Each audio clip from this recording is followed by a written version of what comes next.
Taiwan's population is aging fast, and there are now nearly 500,000 seniors who need round-the-clock care. The traditional approach to supporting bedridden seniors has simply been to reduce their discomfort. But one foundation is making the case for a new approach, one that centers on rehabilitation. 3 years ago, it sent occupational therapists into the country to help bedridden patients walk again. Today, in our Sunday special report, we check in on some of those patients who show us their miraculous progress. Driving up this windy mountain road, occupational therapist Wang Chih-yuan is headed for Mrs. Su's home, where he is to carry out an important mission. A media crew is following closely behind, hoping to take a look at how 79-year-old Su's recovering is coming along.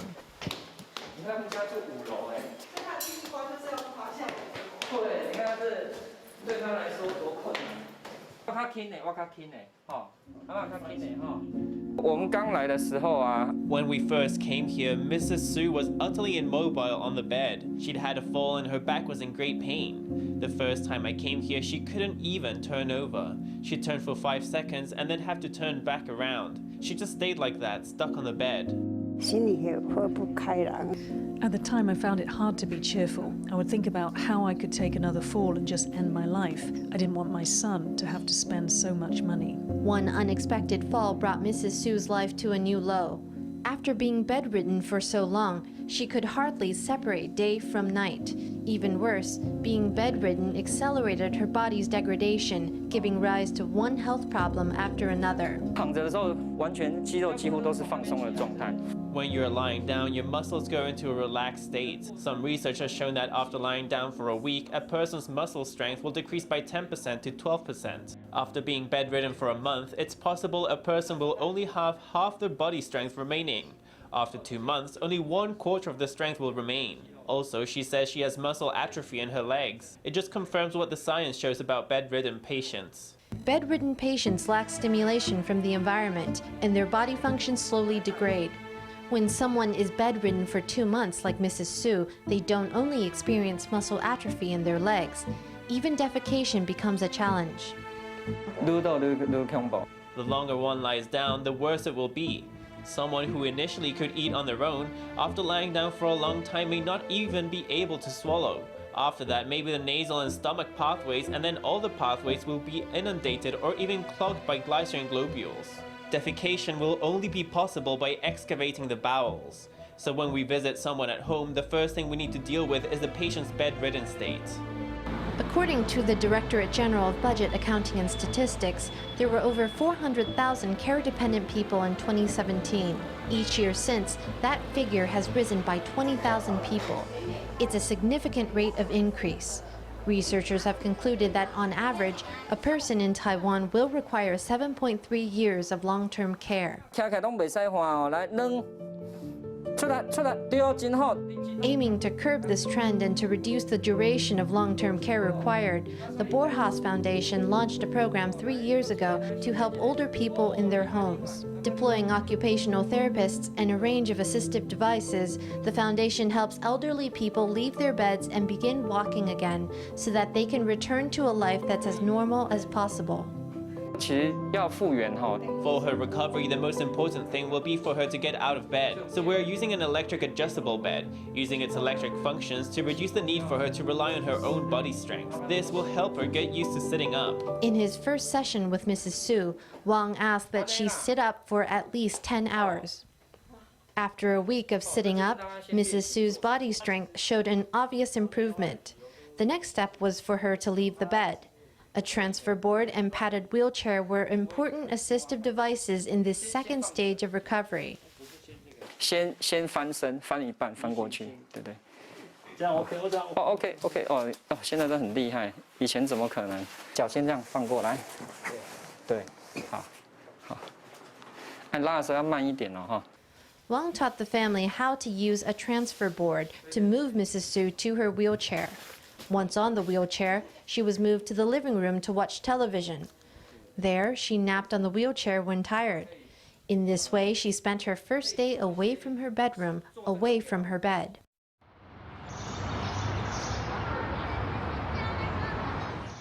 你安尼行路有感觉脚较袂遐酸无？ Mrs. Zhang, 92, had a stroke in September last year. The stroke left her paralyzed on the right side of her body. 它是渐进式的。 Her condition had gradually worsened. In the beginning, it was her legs, and then when she was in the hospital, she discovered that she could no longer lift her arms up high. After they ran tests, they learned she had had a stroke.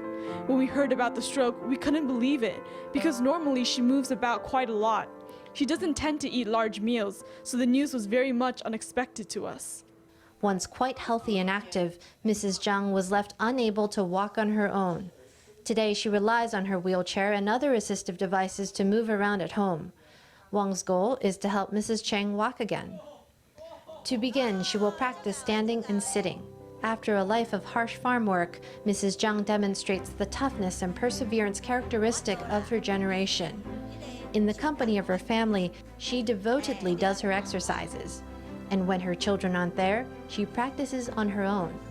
阿嬷哦，应该是说她很积极。 Mom is really quite active and positive-minded. She hopes to start walking as soon as possible because she's used to living on her own. She wants to be able to handle things on her own. During sessions with his patients, Wang notes their progress and replaces their assistive devices accordingly. The company that provides these devices sees itself as an active partner in patient rehabilitation. 以前我们在使用辅具的一个观念就是。 Our mindset before regarding the use of assistive devices was, if you can't stand, I'll give you a wheelchair. If you can't sit, I'll give you an electric bed. However, this only helps people be more comfortable. It just reduces their discomfort. Through this current program, our thought process is if the patient is bedridden, then we find a way to help them restore body functions, eventually enabling them to sit in a wheelchair.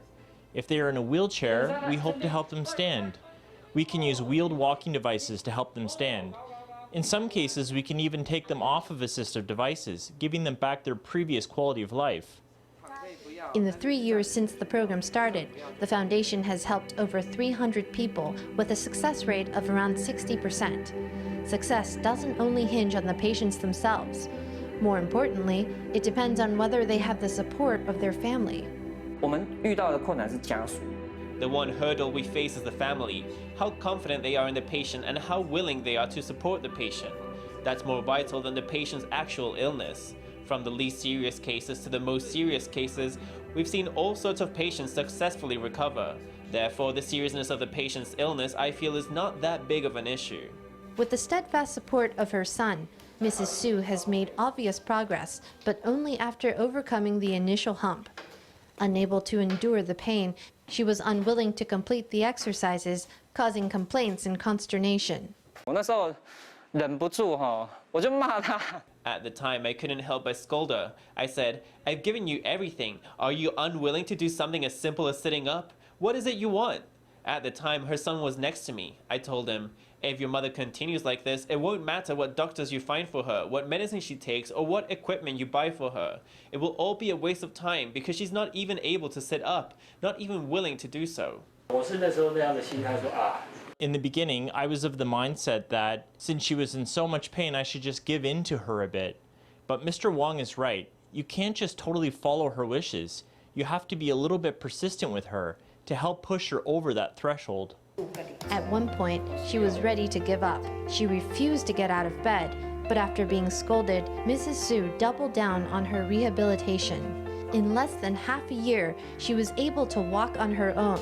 She was even able to make her way down 5 flights of stairs to go outside for a stroll. 以前坐过游览车都 In the past, I rode the tour bus, visiting every odd place. Alishan is the only place I haven't been to. Only if I can walk can I visit Alishan. 我也是较艰苦。 Being unable to walk is even more painful. When you can't walk, you are stuck at home. If you want to do something or want to see something, you can't. Now I can walk. And now if I'm standing at my door and there is something I want to see, like if I want to go and look at those flowers or to look at those onions I planted last time, I can. My onions have all died. Ha ha.